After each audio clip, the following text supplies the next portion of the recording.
We're a minute shy of starting, but the live stream is now switched on. So don't get asked or anything.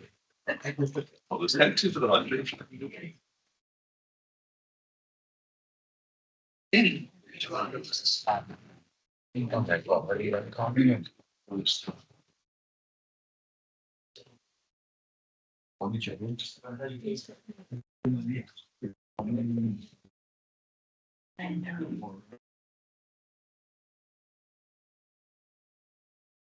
See any?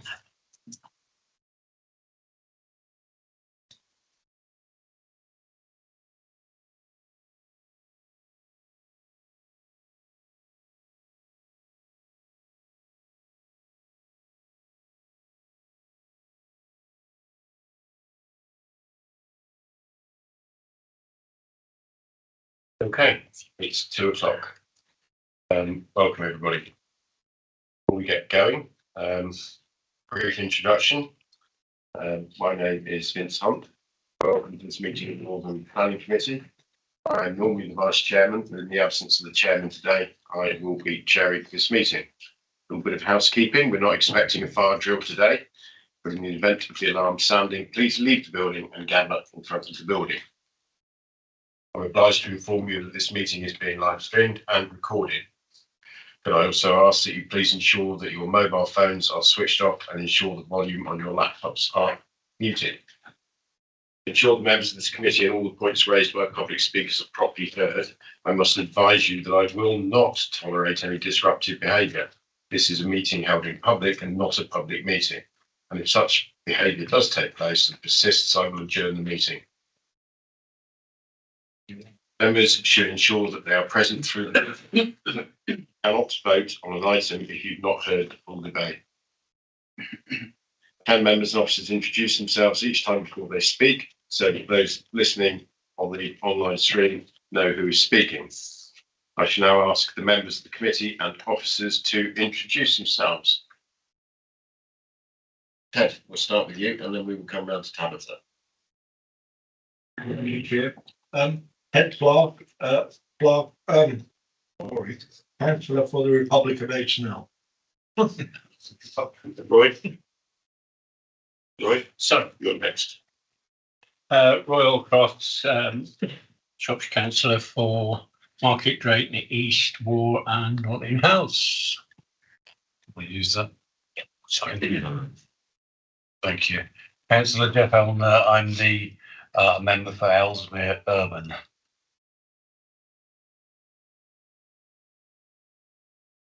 Steve Chalmley, Councillor for Whittington. Steve Davenport, Councillor for St Martin's, Duddleston and Heath. Councillor Gary Burchett, Bagley Division, and just for clarification from an email I had today, Bagley Division has got no, it's not linked to Coton Hill, it's a separate, Coton Hill is part of Quarry and Town. So we'll be able to vote on that item when it comes up. Julian Dean, member for Port Hill. Matt Green, Quarry and Coton Hill. David Basmer, Councillor for Shrewsbury. Emily Marshall, Committee Officer. Miranda Garrard, Head of Legal and Democratic Services. I will introduce myself. Kate Mullen, New Development Management Manager. Jane Raymond, Senior Planning Officer.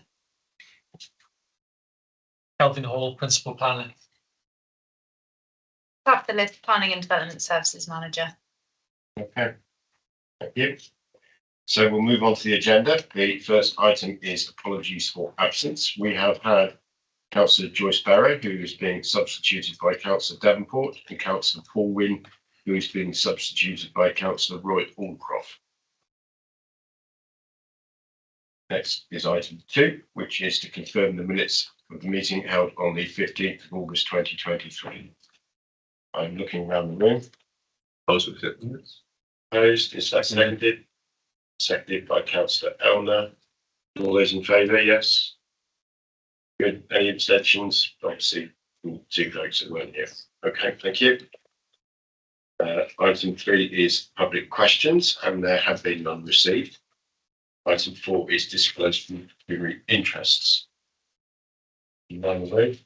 That Thank you, Chair. I just declare that I am a Shrewsbury Town Councillor and on the Town Council Planning Committee, and therefore I have a dispensation to come to a separate conclusion to what any decision I may have come to on that at that body.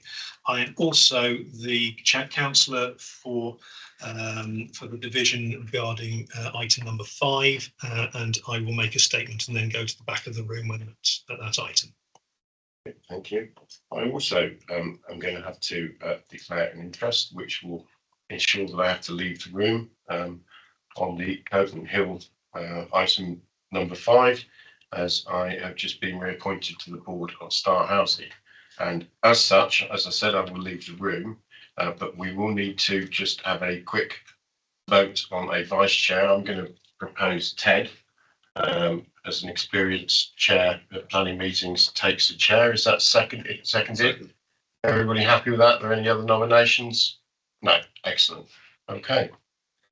So with that, we will move on to the next item, which is the said item, Coton Hill. So Ted, I will ask you to come and sit here, if you would, and I will leave the room.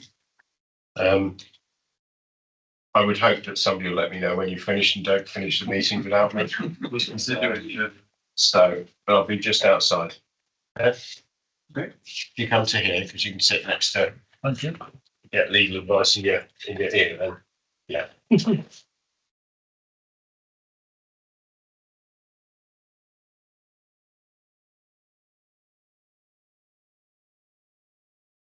You see it here?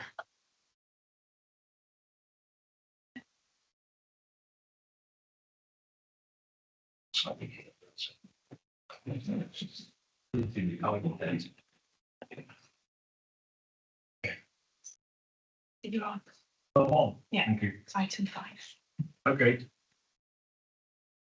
Thank you, councillors. We move straight on to Coton Hill House and refer you on to the relevant officer if you can. Hopefully, Jane. This application is for change of use of Coton Hill House from a residential institution to provide 25 self-contained supported housing, 1-bedroom, single-person apartments. The layout indicates association staff offices and a communal area to be used as a training room. Externally, minimal alterations are proposed to the building. An existing gazebo used as a smoking shelter is proposed to be removed and replaced with 2 new gazebos that we set back further behind the building line. A new bin enclosure is proposed adjacent to the access onto Corporation Lane. Members made a site visit to the site earlier this morning. Officers would like to bring members' attention to the additional representation schedule that was circulated yesterday afternoon. This includes details of additional comments received since the revised management plan was submitted and the committee report published. These include a detailed response from Porch, which is a community group set up to discuss and respond to the proposal, and also a summary of comments received from residents individually. Residents have requested that determination of this application is deferred to allow further consideration be given to amendments to the management plan that residents consider are necessary. The applicant has provided a response and has advised that the management plan includes for meetings with the local community to discuss concerns, take on board feedback and make changes. The applicant has suggested that if approved, the first of these meetings should be held prior to opening to allow for further comments and concerns to be raised, for the community to meet the staff working at Coton Hill House and to allow time for the management plan to be amended in response to comments prior to the first residents arriving. The officer recommendation is for approval, subject to the conditions set out in Appendix 1 of the report, but with an amendment to the wording of the recommended condition 6, which is as follows. Prior to the first occupation of the building, a detailed management plan shall be submitted to and approved in writing by the local planning authority. The use of the building and the occupation, operation and management of the accommodation shall be strictly in accordance with the approved management plan. Reason, protect residential amenity and the health and well-being of the community and the future residents of the site. Thank you. Thank you, Jane. Go through the slides. Through the slide, you can. Yes, you can go through this. Please. That shows the location of Coton Hill House with the whole of the site outlined in red. And as I said earlier, members visited the site this morning. That shows the layout. The bin store I referred to is by the access, and the two smoking shelters to the left there.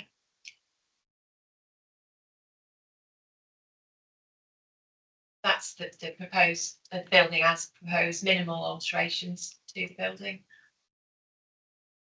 That's the floor plans. And some details of some fencing.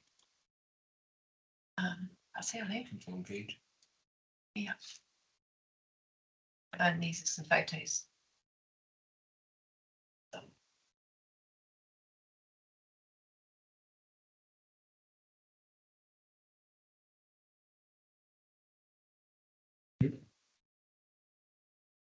Thank you, Jane. We'll move on to the various speakers. You've all been notified. If I could call on Terry Jones, please, to commence, please. 3 minutes, Mr. Jones. That's okay. Advise you as you approach the There's a microphone on as well. Yeah. Thank you, Chair.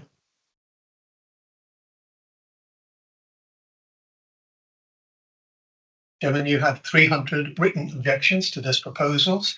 You have a submission from Porch, which reflects the views of 130 people locally, and you have 400 signatures on a petition opposing it. There are a range of views and comments, Chair, but essentially all of us are asking that this proposal be rejected.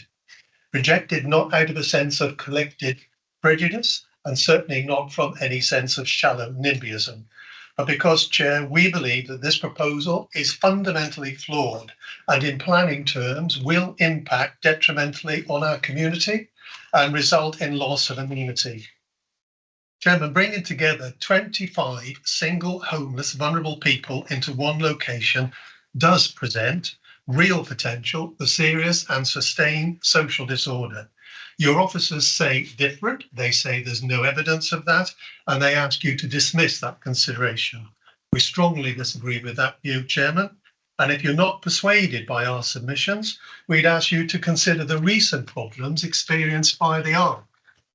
In an interview with Radio Shropshire on the 30th of September, the chairman said to the interviewer, the chairman of ARC, we need to keep our staff safe. We need to keep our staff and volunteers safe. The problem is not just with rough sleepers, but large numbers of homeless people with local accommodation. When trouble escalates, you can manage 1 or 2, but not 10 or 15. And finally, she says, we must not provide a gathering space for large numbers of people in distress. Chairman, if that doesn't persuade you all to reject this, then as was indicated to you earlier, we are asking for a postponement. Final papers for this proposal were circulated just 8 days ago with 3 days for responses. We believe there are gaps, inaccuracies, slurs, lack of data, no business plan. Initially, we were told that this model followed best practice and other examples could be cited elsewhere. Now we're told it's sui generis. Chairman, officers again may advise you that no delay is necessary, that this is compliant with regulations, but we are appealing to you as elected members, as representatives of communities, not our community on this occasion, but to ask you to understand that our community faces the long-term impact of this flawed proposal. And if you can't reject it, you can at least give us a few more weeks to delay it and to give us better chance to prepare to the responses that we have. Thank you, Chairman. Thank you, Mr. Jones. Next person is Councillor Nut Green, the local member. Thank you, Nat. Thank you, Chair. Yes, this has been an application that has created an understandable concern in the local community, and that it has to be said, there is a feeling amongst the local community that they have not been properly consulted. Whether that is the view of Shropshire Council that is another matter. Today, you're looking at what you're looking at here is not the worry about the building itself. There are two big areas here. The first is the management plan. Now, the first management plan that came up was frankly not fit for purpose. Representations were made and significant changes were made too. And credit to the officers that they did take these on board. And having said that, I still feel that the management plan still has a bit of work to go and a way to go. And in fact, if you read your officer's report, it says that it is in effect a work in progress. The other main issue here is to ensure that that local residents feel that they do have some ownership in the construction of this management plan.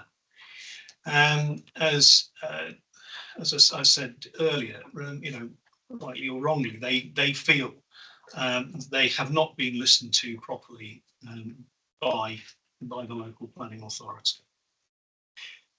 And so I would say that what you need to do is listen in part to what the local residents have had to say, and that may be a deferral maybe to the next meeting to allow any further representations to be incorporated into the management plan where possible, should be taken up.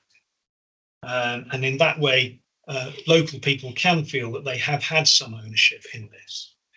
I have to say from the outset, I've always supported the principle of this because Shropshire is in dire need of support for homeless people. You only have to look at our numbers where we have here, where we have 266 households in temporary accommodation. Clearly, this is not only is it a national problem, but this is how a national problem manifests itself at a local level.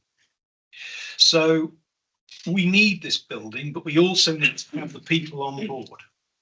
And so that is why I would say that I would ask the committee to look at a deferral, maybe to the next planning committee, simply to have any additional comments added in. Thank you very much.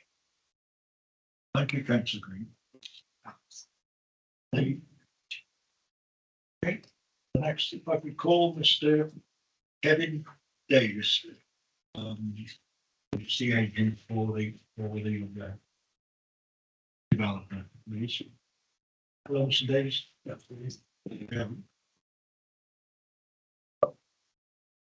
Please, 3 minutes. Yeah. Good afternoon. The former Copenhagen House care home is proposed to be converted to 125 self-contained, one-bedroom, one-person apartments with supporting staff offices and training room. All of the apartments will exceed the nationally described space standard, and the comprehensive refurbishment and conversion will provide quality, safe accommodation with on-site support. The scheme has been developed avoiding shared bathroom, kitchen and living facilities. 19 of the apartments will be accessed through the main front door of the scheme with staff controlling access. The apartments with their own front doors accessed through the garden or by the staff control gate. Externally, there are minimal changes. Windows upgraded from more thermally efficient ones, and those on Warwick Road to an acoustic standard to minimise the impact of road noise. Externally, 2 smoking shelters are proposed to the side of the front elevation with acoustic fencing shielding neighbours from noise. We recognise the management of the scheme is critical to its success. A comprehensive management plan has been provided, and if approved, compliance with it will be a condition of the permission. The applicant has listened to comments and concerns from residents and others and revised the plan in response. The management plan sets out the duty to engage with the community, police and local ward members. Quarterly community meetings are included in the plan. The applicant is confident that this will provide a well-managed, safe scheme, and the management plan allows for stakeholder engagement and change to address concerns raised. Minimum staffing levels are set out with 24/7 on-site staff with a mix of housing support officers and concierge officers, with a minimum of 2 members of staff on site at any time and generally 3 to 4. There will always be a housing support worker on site. These will be supplemented by specialist support workers to meet individual resident needs. All residents will have been risk assessed prior to being accepted into Copenhagen House and will have an individual support plan designed to help them move to independent living. There is a critical need for the provision of this accommodation. The council has a statutory duty in respect to people eligible for assistance, not intentionally homeless, in priority need and with a local connection. The assessed need in terms of single people within Shrewsbury is there is a gap of 30 units of pathway accommodation with 24/7 support. This scheme is designed to make a substantial difference and provide a pathway to allow people to move into settled permanent accommodation. Without this scheme and pathway approach, statutorily homeless single people will either remain in B&B or other forms of unsuitable and expensive accommodation, or be rehoused in general needs, social housing or private rented accommodation, which can often be difficult for these individuals to sustain. The level of support proposed at Coton Hill House cannot be provided when people are dispersed across bed and breakfast and other accommodation. I agree with your officer's assessment in their report that this is a policy compliant scheme and believe that permission should be granted subject to the conditions set out. Thank you. Thank you, Mr. Davies. Very well timed.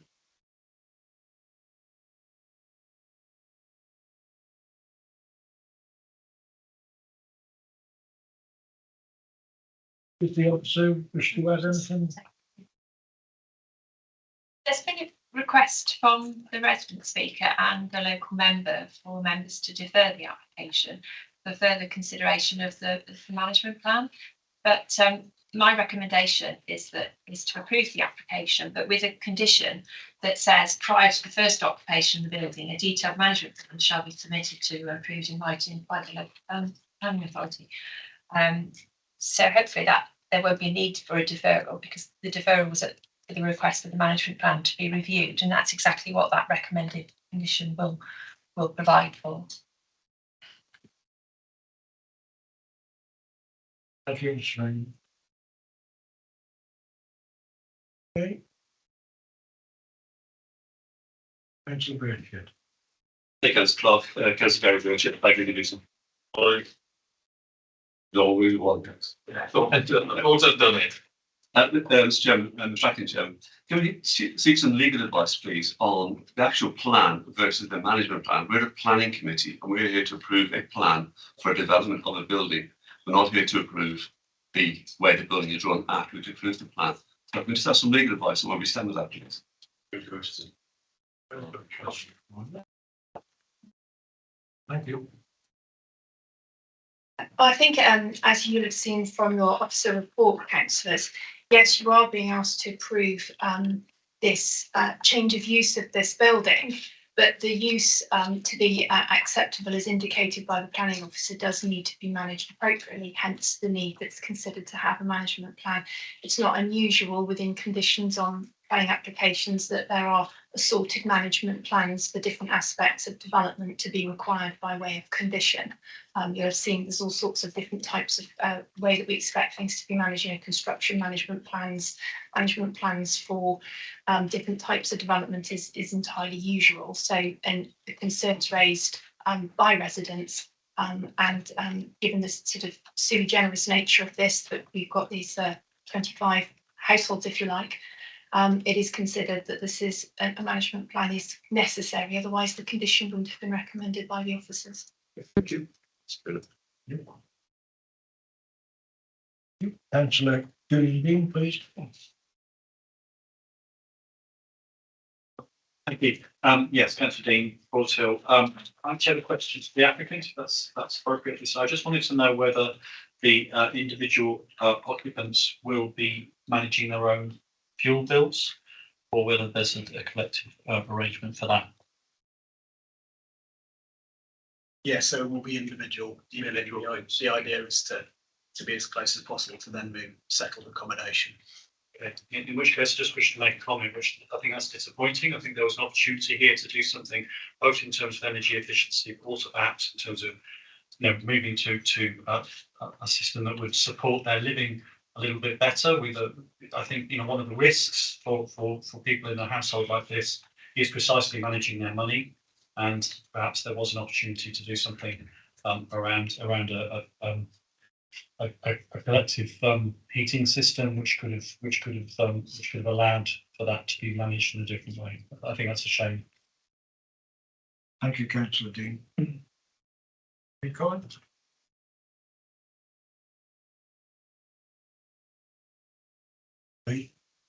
Councillor Aldcroft. Thank you. Councillor Aldcroft, market rate. There's no change to the exterior, there's no change to the access, there's minor changes to bin stores and smoking areas. The management plan is to be approved prior to opening.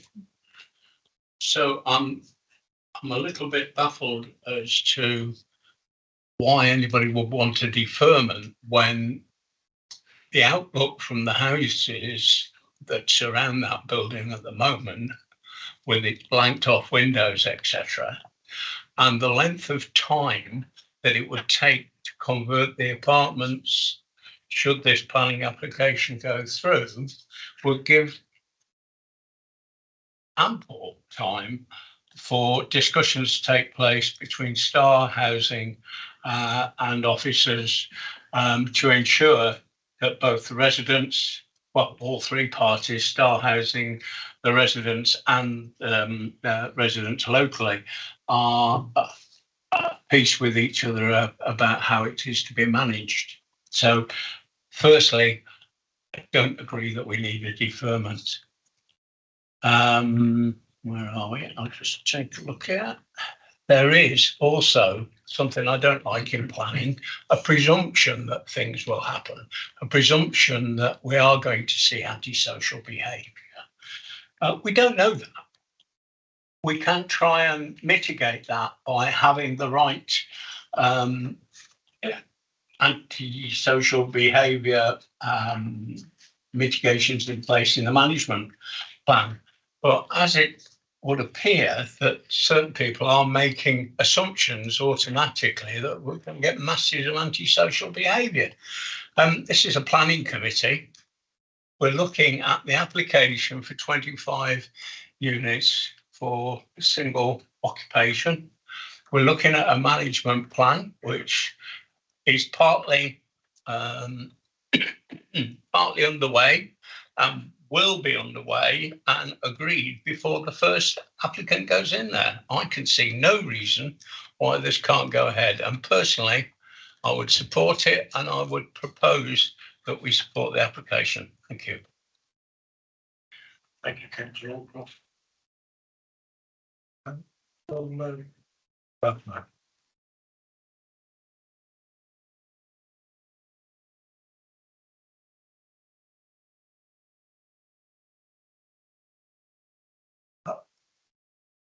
Okay. Yeah, please, I'm sorry.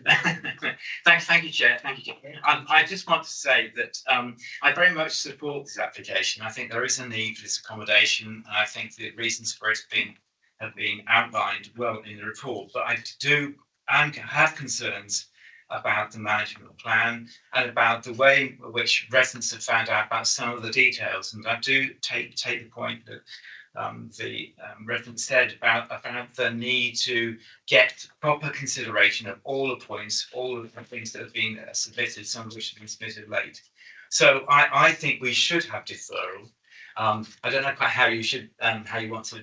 I would like to propose that to the next meeting, and so that we get proper consideration of all the issues which have been raised by residents, and they can have proper involvement. The problem with doing it kind of later, let's say after we pass the application, is that residents would not be kind of have a forum in which they can voice their complaints and voice their concerns and get them properly heard. And I think that's in the planning process. Getting residents' views and making sure that they are taken into account is really, really important. So I would like to propose a deferment. Thank you. Councillor Elmer, and then thank you. By Councillor Davies and Thank you very much, Chair. In basic terms, the way I understand this is we've been asked to approve of change of use. But I see no reason why we should not approve of change of use. The defence, for want of a better word, of the concerns of the residents can be met with the tenancy agreements, or whatever you want to call it, the management committee meetings, which is a separate thing. And I just want to ask also, if this tenancy agreement or management agreement isn't met and isn't adhered to by the residents, then surely those licences can be cancelled. Is that so? Can we ask to leave it on? Is that so that if we approve this fact that this change of use, which is what we've been asked to do, and I think we should, the management plan, if it's not met or adhered to by the residents, how do we police that? What happens then? The licence can be cancelled, withdrawn to give the residents protection. Is that correct? Oh, it's not working. I understand it, yes, the tenancy agreement would be terminated if they didn't abide by the agreement that they'd signed and the house rules that are within the management plan. Fine. So there is some protection at the end of the day for people. To have their tenancy. Yes. Yeah. I just want to understand that and clarify that it's not once it's approved, that's it, you've got to put up with it. That is not the case. In terms of individual.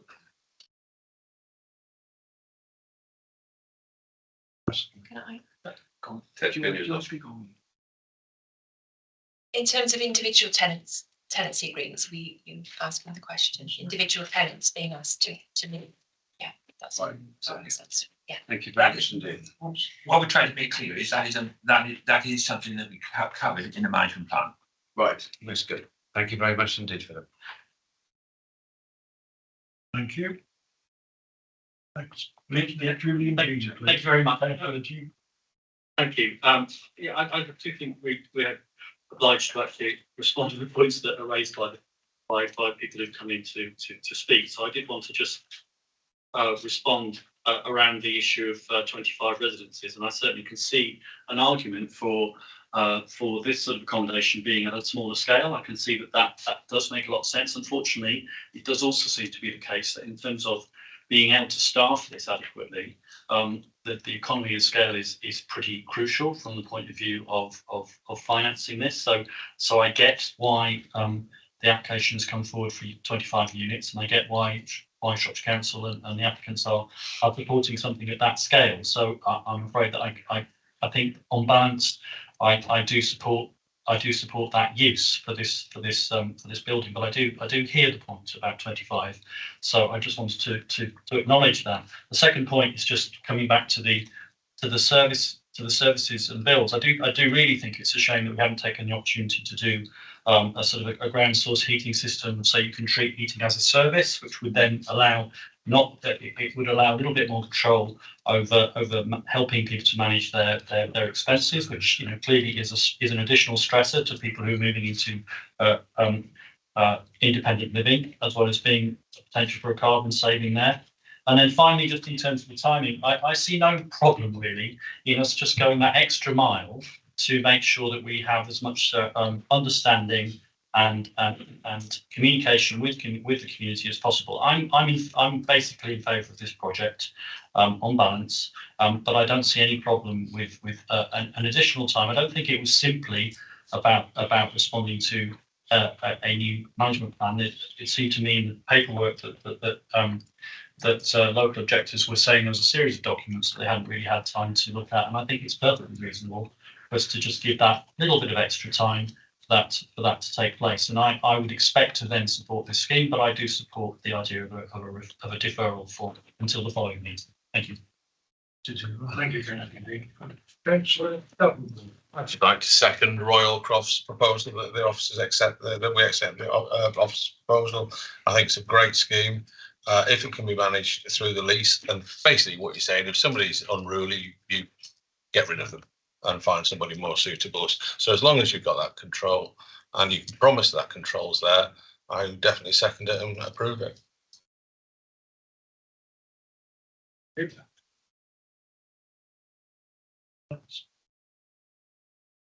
Yeah, we've got one. I was aware of that. The solicitor told me about a proposal in the second, which is very helpful.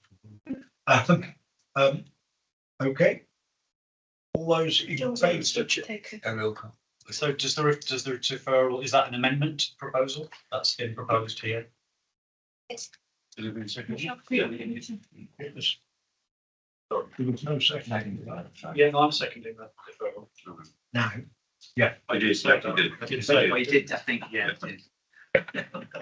So through you, Chad, I don't think a deferral recommendation is an amendment to a proposal to approve. That's a different proposal. So you would take the first proposal that's being proposed and seconded, and obviously if that falls, then you look for an alternative proposal. So any members seeking to support that other proposal would obviously not be voting for the first one for approval. Thank you. That's clear. Yes, Chair. Take a roll call vote on this one, please. Yeah, on a point of order, actually, I'm just a little bit concerned because that puts us in the position of having to vote against the scheme. Yeah. And I think that's a bit of a shame, given that the proposal to defer came first. Actually, it was proposed. So is that not, can we not vote on that first? And then if that fails, then I imagine we will vote. To be fair, Councillor Dean, it wasn't seconded at the time, and the first one very promptly was Councillor Oldcroft very early on in the discussion. Right. Yeah, got it then. It would appear that we need to take a roll call on this particular proposal. Okay, it's the proposal agreed by Councillor Oldcroft and Councillor Davies, which is to support the officer's recommendation. Okay. Okay. Councillor Oldcroft, 4. Bear with me. Sorry, you'll shut it out now. Thank you. We were just double checking the order of the proposals, but that's fine. So, Councillor Oldcroft, are you for or against? 4. Councillor Birchett? Yeah, I'm I'm off. Somebody's on. Councillor Birchett? 4. Councillor Cholmondeley? 4. Councillor Davenport? 4. Councillor Elner? 4. Councillor Clark? 4. Councillor Dean? Abstain. Councillor Hunt isn't here. Green. Councillor Vasmer? Against. Chair, that is 6 in favour, 1 abstention and 1 against.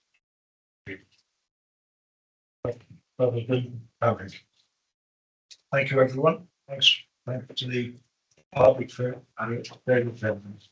If you don't wish to stay for further items, please take the opportunity to leave the room.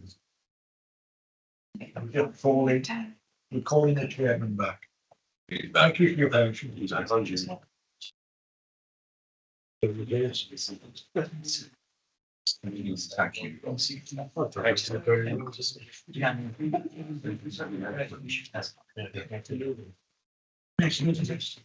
you. That's not things to do. Control it on the 10 state. I'm very good there. Yes. Thank you. You're welcome. Thank you.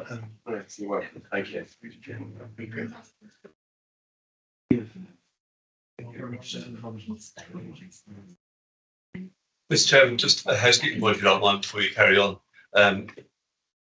For some reason, in this room, only 2 microphones can work at any one time. And people keep forgetting to switch the microphones off when they're finished speaking, which means the next person can't engage their microphone. So if you don't get the habit of turning the microphones off, please. Your microphone off.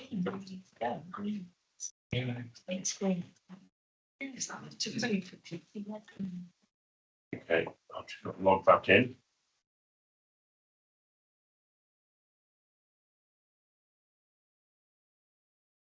Okay, thank you. We will move on to item 6 then, which is the Welsh Pool Sulby Drive Clayton Way roundabout in Shrewsbury.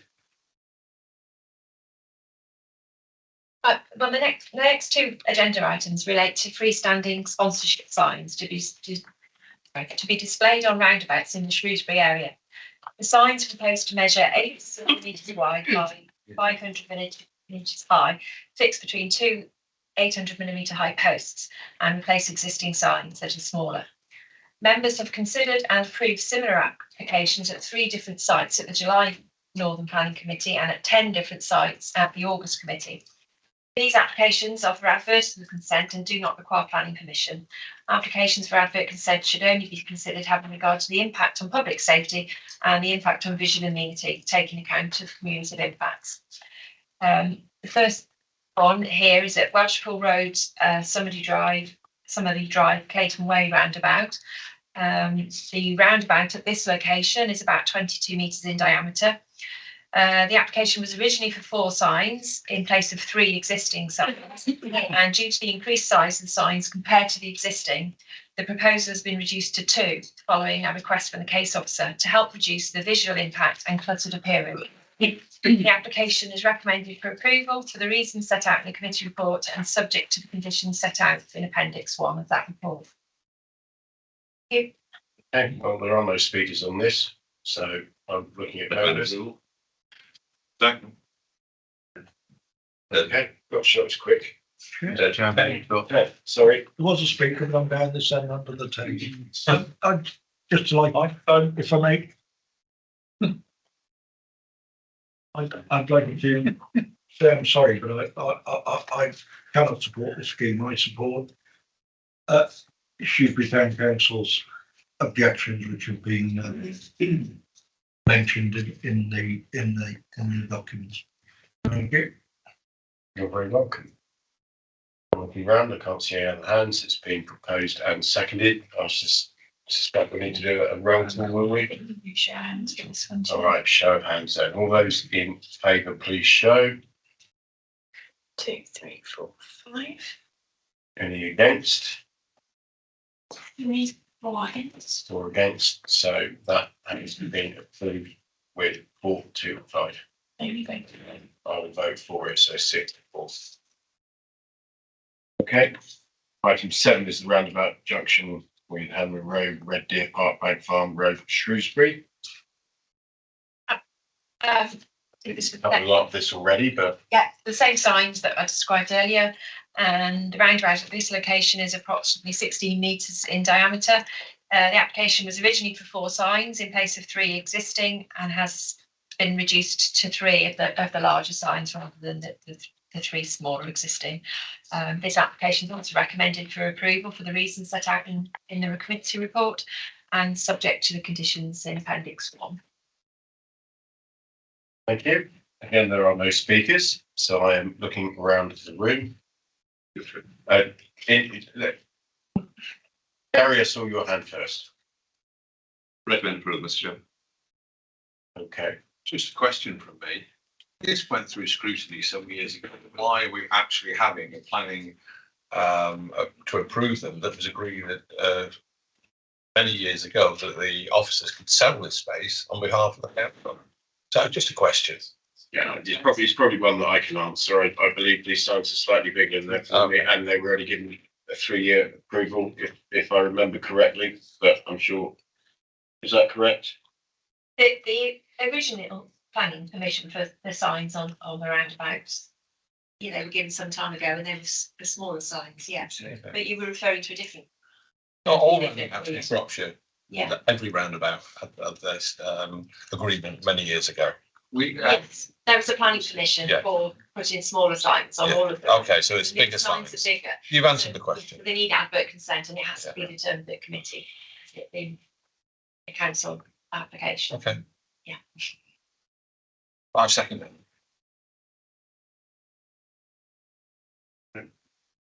Okay, so succinctly what I said, basically they're slightly larger. Okay, no worries. Make sure Ted's hand's not up. Well, you haven't asked for a vote as yet, so. Well, no, I haven't. I just wondered if you wanted to comment. Oh, no, thank you. All right. That's very It's good. obviously hard to see you. It means looking sort of in between everybody. Okay, I can't see any other hands up. It has been proposed and seconded. All those in favour, please show. 2, 3, 6. Those against?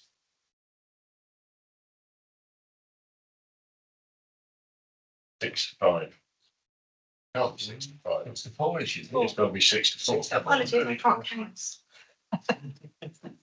That's useful. Okay, good. So we will therefore now move to item 8, which is the proposed development of units northwest of North Farm, Felton Butler, Montford Bridge, Shropshire. I'm going to hand over to Calvin. Calvin is going to present this one. Calvin, over to you.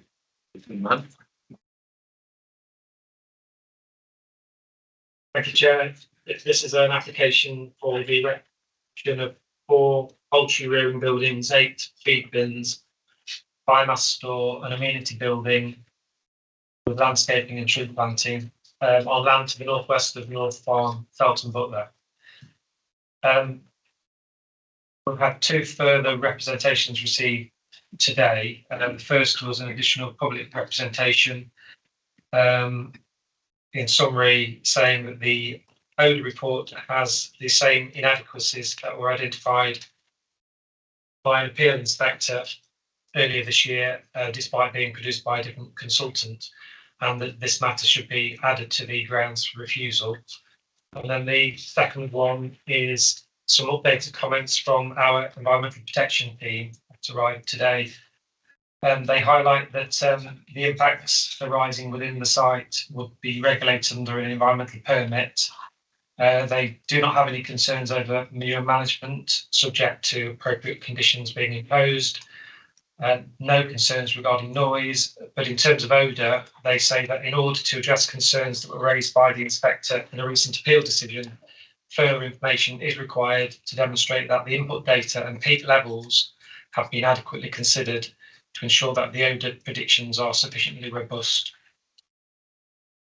In view of this, officers consider that there should be an additional reason for refusal added to the recommendation on the grounds that insufficient information has been submitted in relation to the assessment of odour. So moving on to the slides.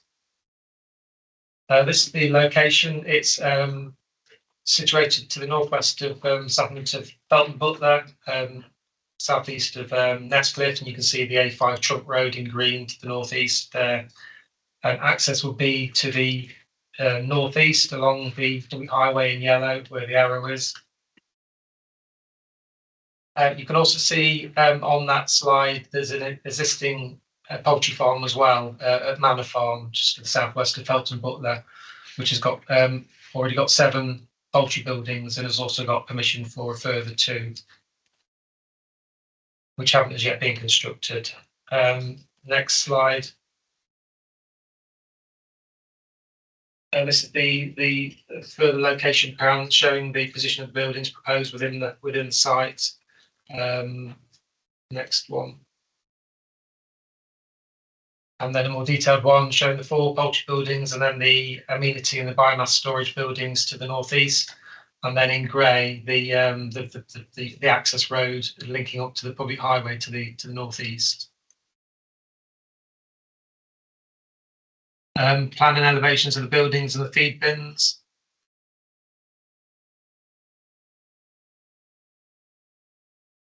And plan elevations of the biomass storage building. And the amenity building, which includes meeting rooms, kitchen, office space. Next one.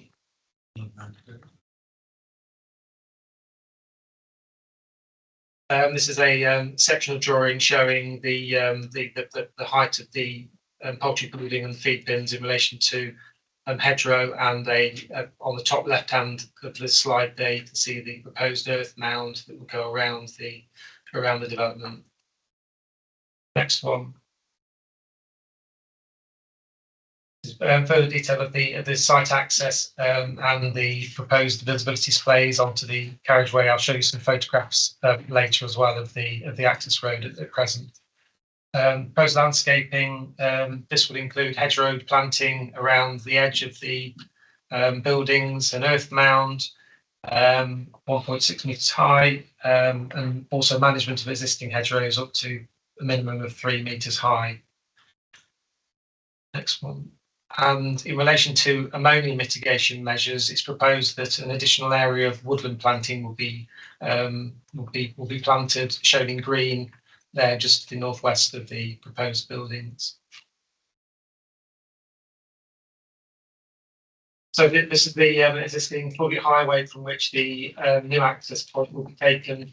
It will be on the right hand side with the left photo, and on the left hand side with the right hand photo. So you can see it's a single vehicle with carriageway at present. This is the showing the a wide look into the site with the access road being proposed in front of the hedgerow at the back of the photograph there. This is looking towards the southwest, towards where the poultry buildings would be positioned. And this is looking back out from the poultry buildings back towards the access road, the Falcon Butler Road. That's the last one. With with you just see in the background there, Nestcliff Hill is the raised piece of land in the background. So in terms of then the officer recommendation, obviously this is an environmental impact assessment development. The purpose of an environmental statement that goes with those types of proposals is to identify what the likely significant effects of the proposal are on the environment. At the current time, officers do not consider that sufficient information has been submitted to show what those impacts would be. There are a number of reasons for refusal put forward. The proposal would include air scrubber units, which would take away a significant amount of the ammonia that will be produced as part of the poultry operation. There'll also be mitigation, which includes stopping spreading of manure on the land and also planting up the woodland to capture ammonia. However, we have sought the advice of the council's ecology team, and the submitted documents have been revised a number of times, and we're not in a position where we can support the application and the mitigation put forward. And the ecology team have recommended that at the current time it's insufficient, and we are not able to show that the proposal will be nutrient neutral, which is required under our development plan policy. In terms of manure management, at the current time, the proposals for manure management aren't sufficiently clear. There are no concerns over the proposal to export the manure to an anaerobic digester at Waikiki. However, officers do have concerns over what would happen if it were not possible to take it to Waikiki for whatever reason. It does need to have a clear contingency arrangement, and at the current time, we need that information to ensure that those indirect impacts are properly can be properly assessed as part of that EIA process. In terms of highways, the council's highways team have raised concern about the level of information submitted in terms of highway background levels, and also to try to understand the impacts associated with the transport of the manure and any need for passing places along that narrow public highway.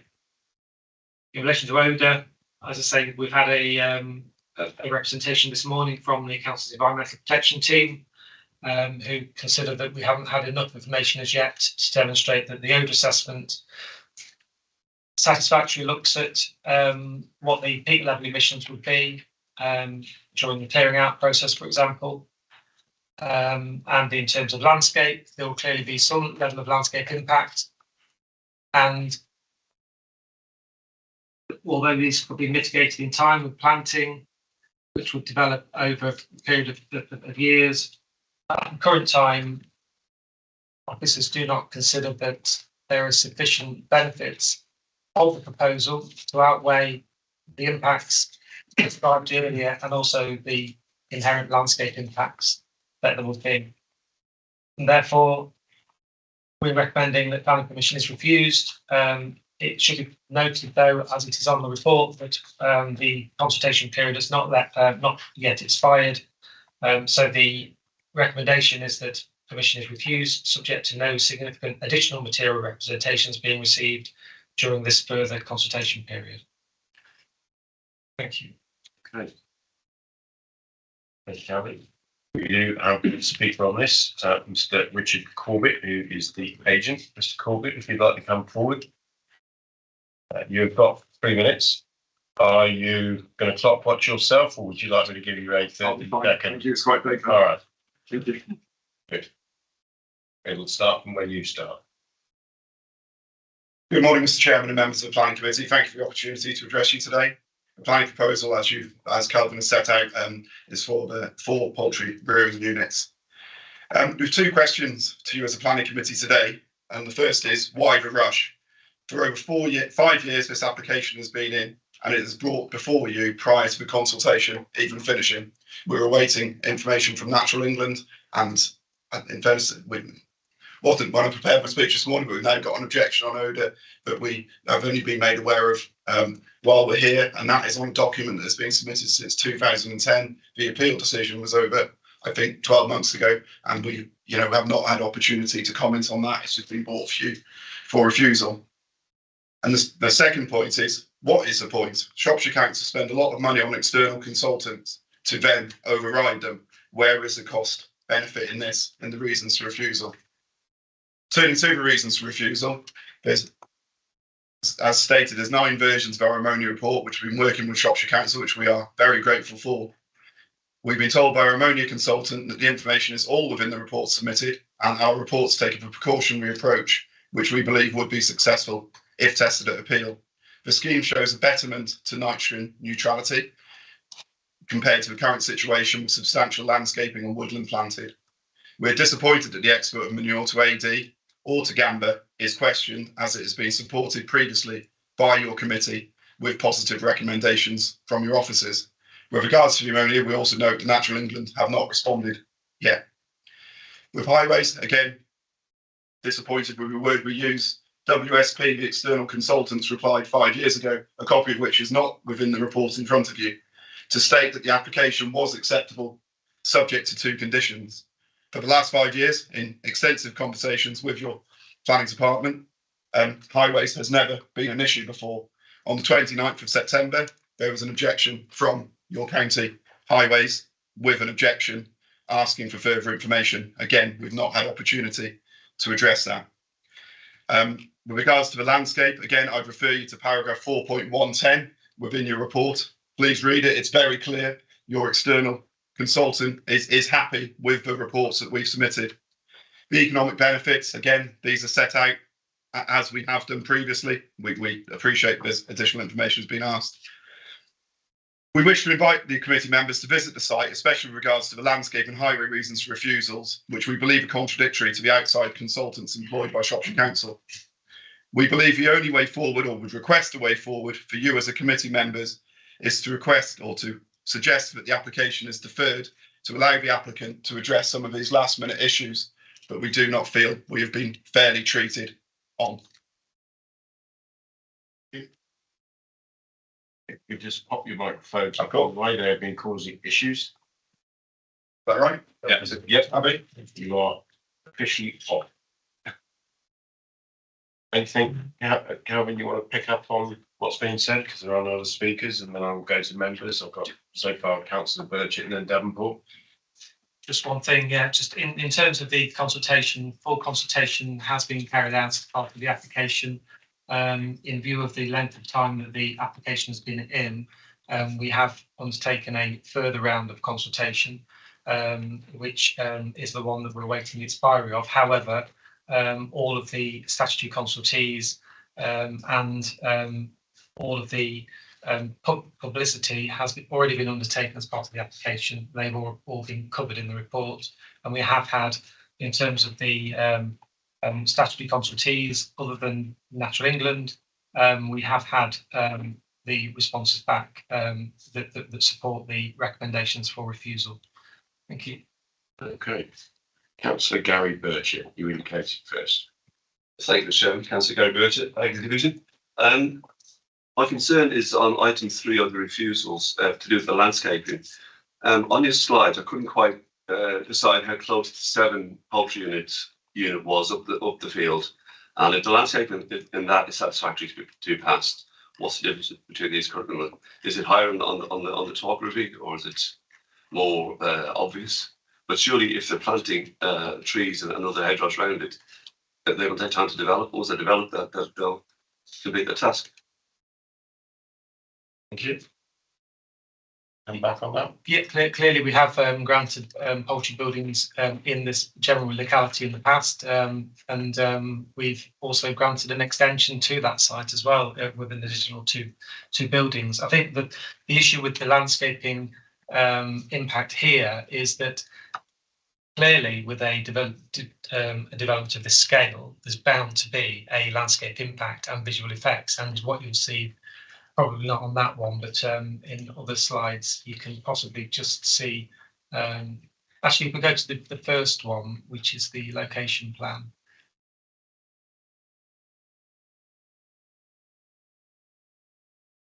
I'll just point out some of the features in and around the area of the plan.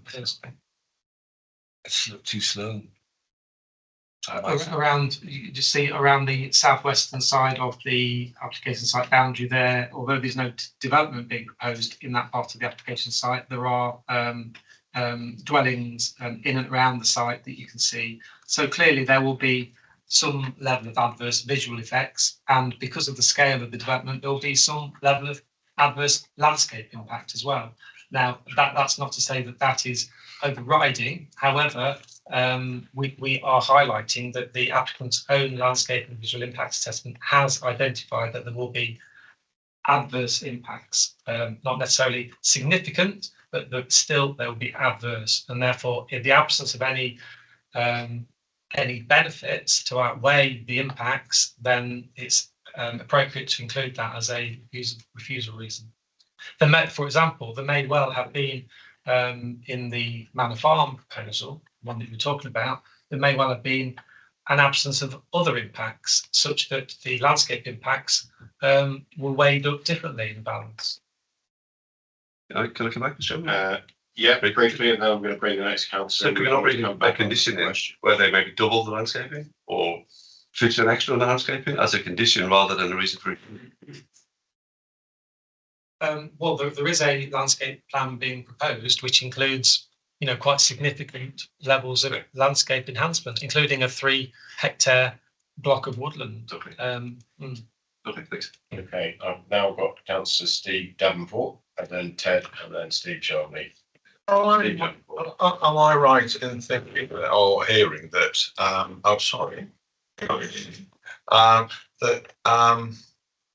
So the applicant has only been told today of one of the reasons for refusal. Your microphone off, Steve, please. Thank you. As I said in my introduction, we've done a further round of reconsultation, and as I set out in my report, any updated comments that we're going to receive will be reported to members, and one of those included the Environmental Protection Team in relation to odour, and that odour concern goes onto the recommended reason for refusal along with those other ones, which so doesn't change the recommendation for refusal, it adds another element to it.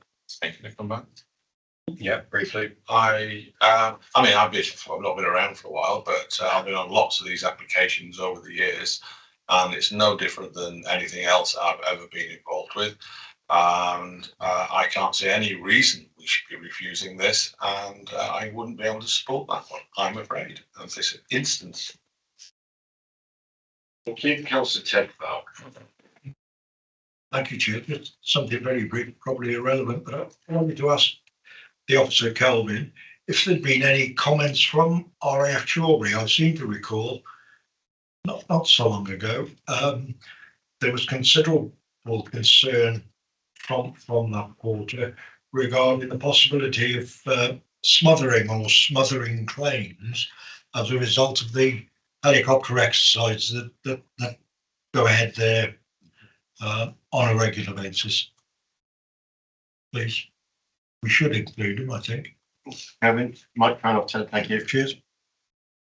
They haven't commented, and I think relating to their previous concerns, I think it was more in relation to concerns over whether or not the birds will be outside, rather than anything else, and concerns that that any developer wouldn't raise a claim against them if the birds became scared by any noises or the like. But they haven't been included in the consultation on this one, no.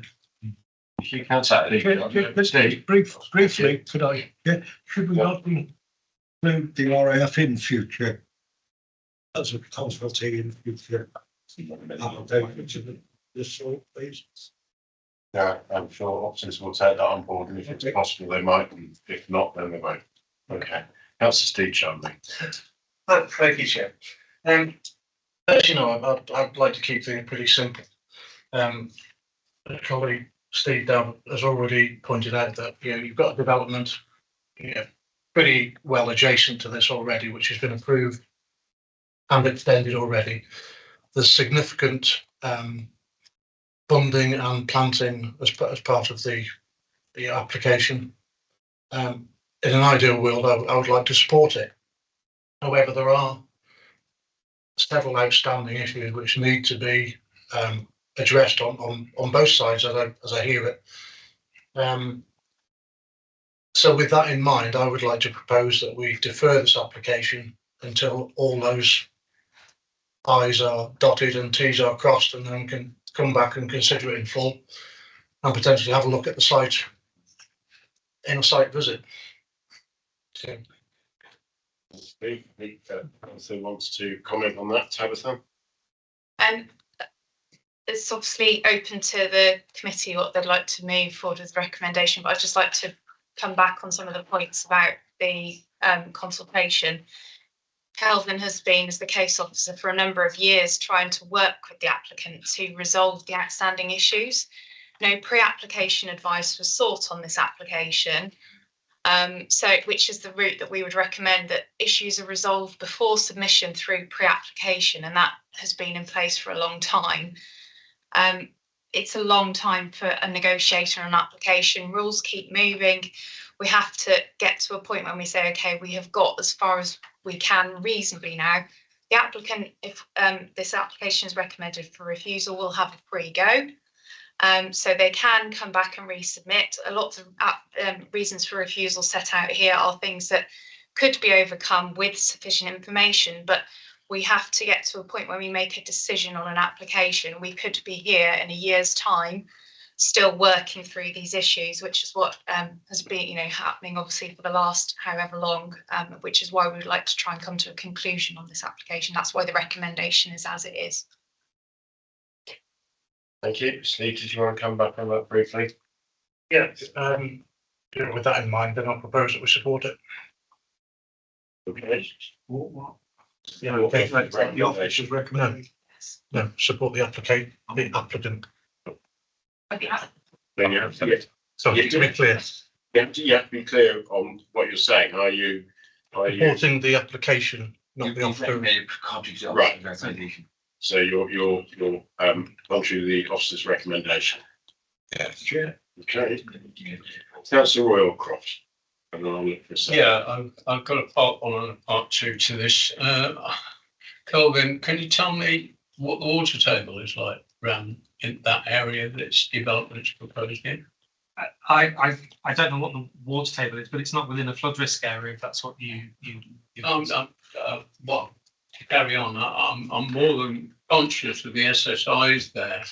There's a number of water courses around, including 1, 2, 3, 4, 5, 6, 7, 8 lakes. I'm just conscious there's an awful lot of water hanging about there. And there's a great risk of contamination of that water from a site such as this. I'm not saying it's liable to take place, but I'm just asking the question, has this been looked at because of those SSIs? We've as with any of these proposed poultry units, there are arrangements in place to ensure that the clean water runoff is collected, and also the dirty water from the clearing out of the of the sheds is collected as well, and into tanks, underground tanks, and then that can be taken off site. So it's a fairly well contained kind of proposal in terms of how you can, the around the site there's hard standing, so you can collect, rainwater and whatnot, direct it properly. So there's no reason why any of the dirty or clean water should be allowed to shed off the site and get into watercourses. If I can just come back, given the fact we're expecting changes in weather and greater rainfall than we've ever had before in the next 10 years, is it planning policy to look at the effects of excessive rainfall on a development like this? Yeah, when they're devising drainage schemes, they're also devising drainage schemes and with an allowance for climate change as well, factored into that, and that's standard throughout the different planning process. Thanks, Chairman. Yeah, Councillor Steve Davenport. I'd just like to second Councillor Charmley's proposal. Okay. And then I've got Councillors Julian Dean and then Councillor David Baster. Let's go to Chairman. Thank you.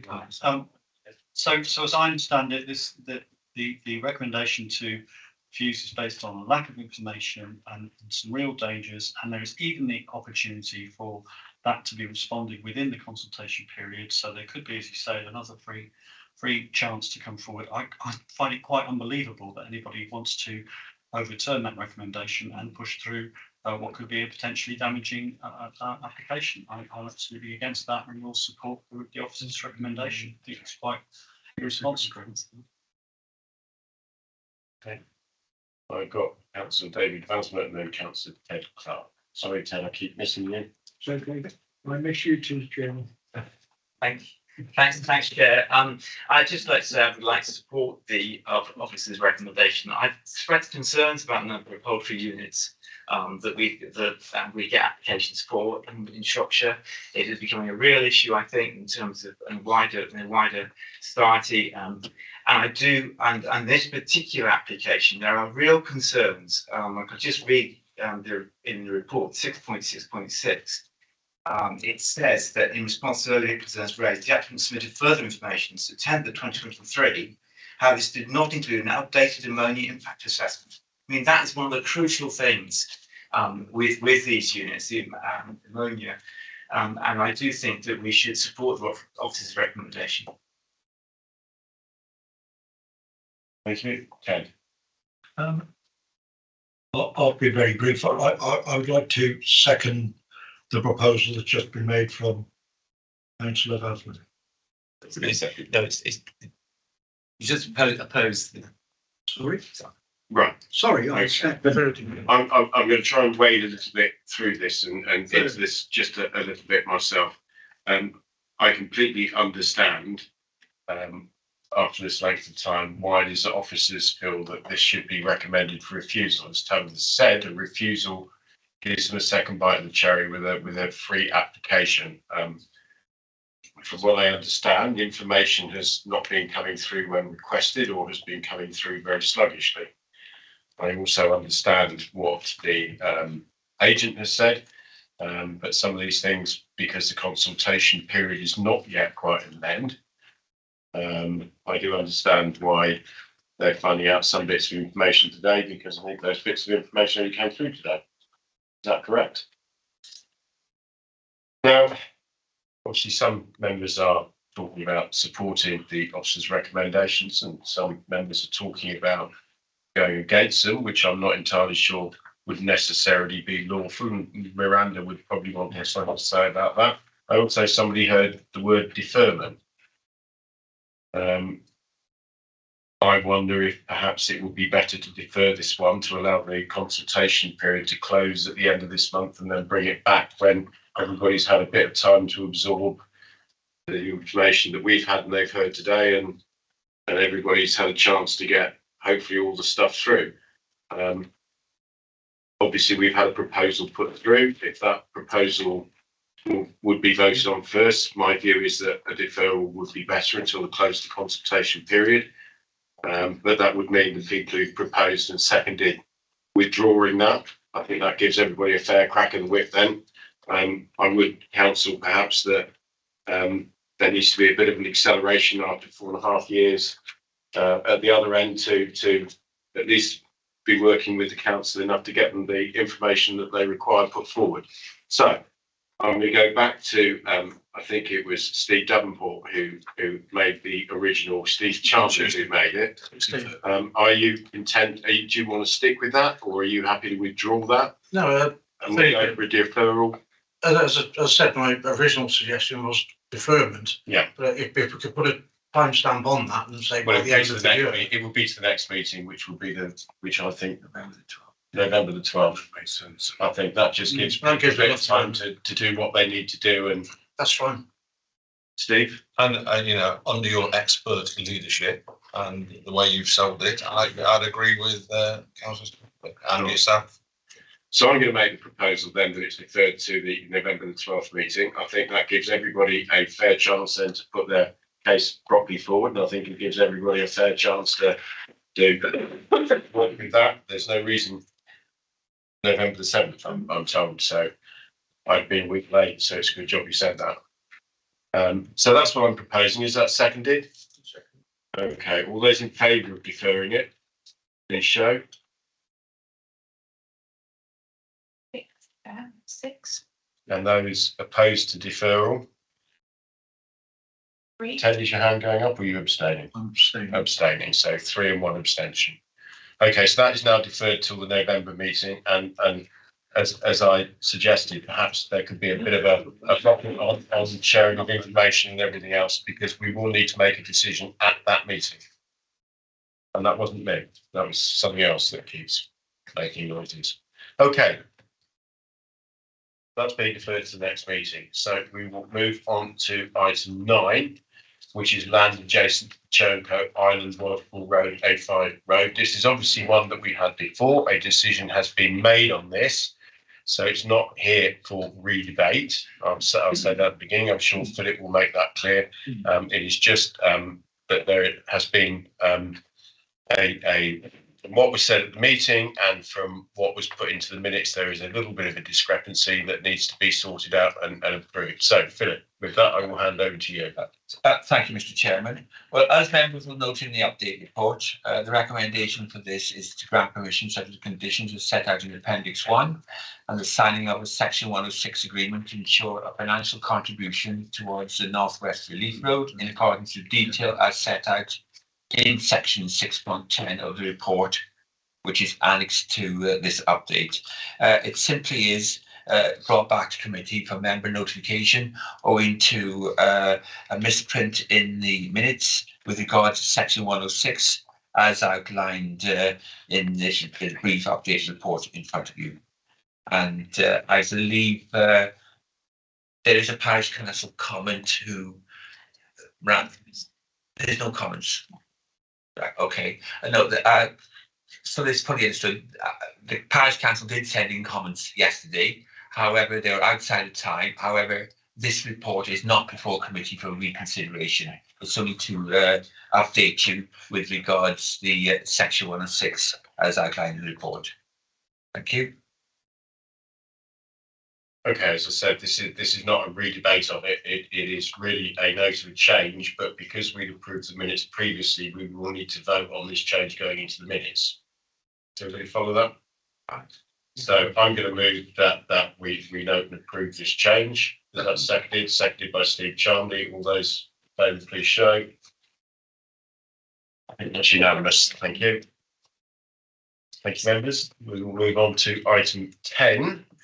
Which is appeals and appeal decisions. Philip, or whoever's going to talk about them. Usually you, Philip. Right, I've nothing to report. I mean, it's rather disappointing. There's more allowed than dismissed this month, but can't win every battle. It is as it is. I've got nothing further to add. Gary. Thanks, Joe. Can I I'm not trying to throw egg anybody here. When we get these reports back where we've lost an appeal, how do we learn from it? Have we got a system whereby the officers have meetings and discuss them in depth, or? Oh, very much so, Councillor. The officers have to listen to us. No, how can we then, as councillors, learn from these? We inform you now when the appeal comes through your division. Yeah, You're informed the same day as I believe as officers are. Yeah. We have weekly meetings, and I can assure you we do go through them and try to learn. However, there are one or two decisions you could argue either way, I guess. But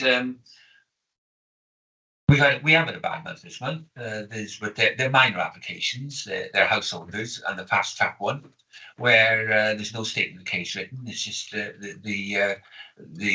there's a new system now where they fast track two pins, and it seems to be most of them.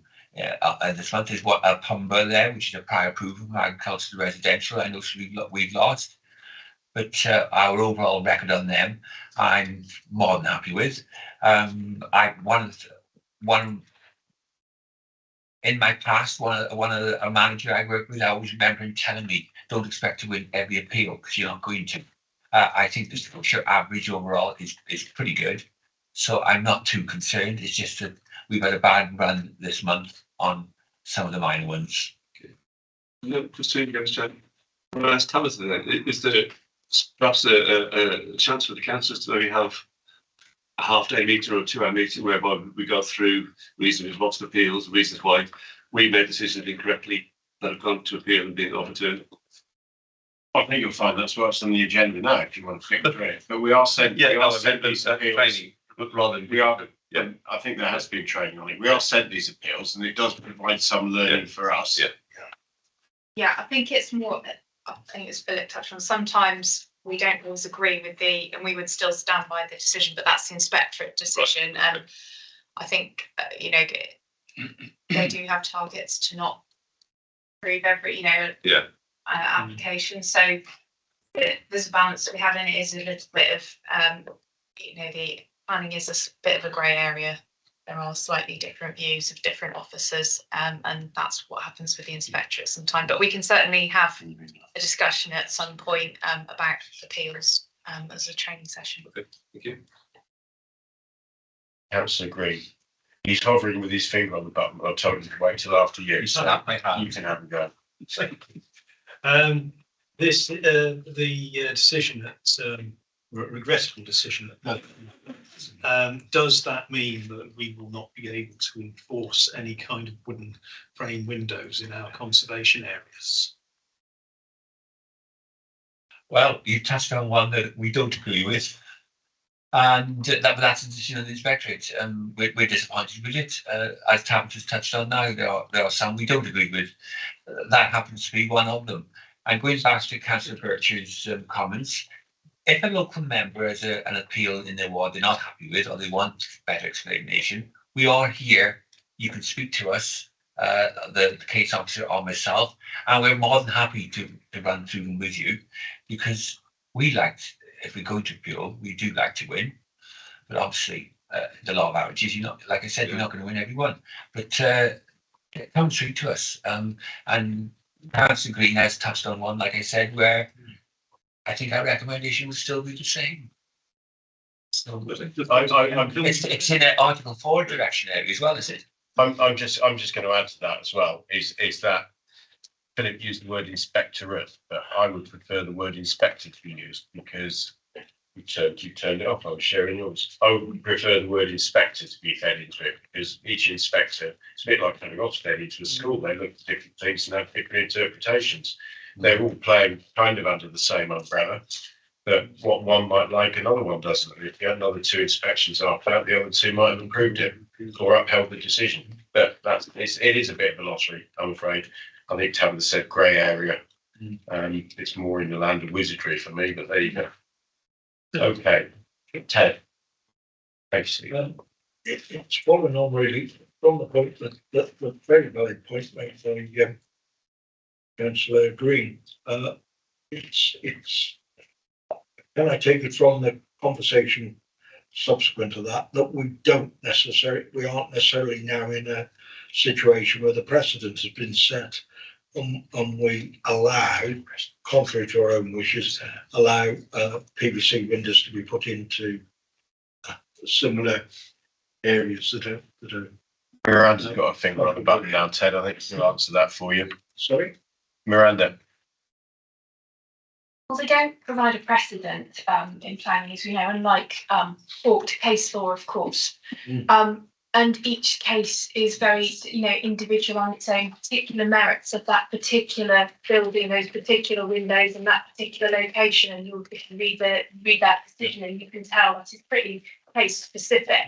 So, well, in planning, there is a principle of consistency. Like with like, and usually it doesn't create a binding precedent when you're dealing with PVC windows in a conservation area, because that has got some particular characteristics as described. And so you'll also read planning inspectors' decisions when they refer, that they've had their attention drawn in the appeal to lots of past decisions about this, that, and the other. And they'll very often say, but, I haven't got all the details of that, and I'm determining this one based on the facts in front of me in the context of this application. So, they're not even binding themselves. So you've just got to look at the particular local context, but also be cognizant of this particular decision. But it certainly doesn't create a binding precedent. Thank you. Yeah, thank you. Okay. Could I get, just as a follow-up, just I could have some reassurance, really, that in these pressing times, this case that we've just discussed doesn't set precedent to avoid us getting into potentially what are seen as unnecessary costs. I'm a little concerned at the present very difficult times it might become seen informally as a precedent, and therefore we shouldn't go near, because we might be involved in costs. If that makes sense. I'm sorry, but skewed. Thank you. I think Philip's just got one thing to say. I think Miranda's said it eloquently when there is no precedent in planning. I think we just got unlucky. But Philip. Yeah, and that's exactly it. In paragraph 8 on the windows in Montague Place, I think that's the relevant paragraph in this appeal decision. What happened here is the applicant chose what the inspector considered, it is such a thing, a rather high quality UPVC window, which would be very similar to the timber there. And I think paragraph 8 in that appeal decision explains it very well. So that was the conclusion that the inspector reached. Okay. Tabitha, one more, and then I'm going to move to the final item, which is home claim. Highlight as well that there was a retrospective application, so they were already there. So I think it's much harder to refuse permission once something there, because then you have to prove the harm as opposed to the decision before. I think we've given that a really good kicking around, so I want to open the window and close that one.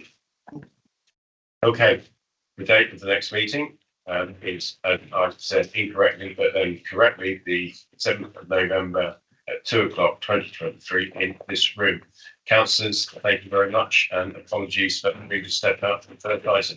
State Jones, thank you.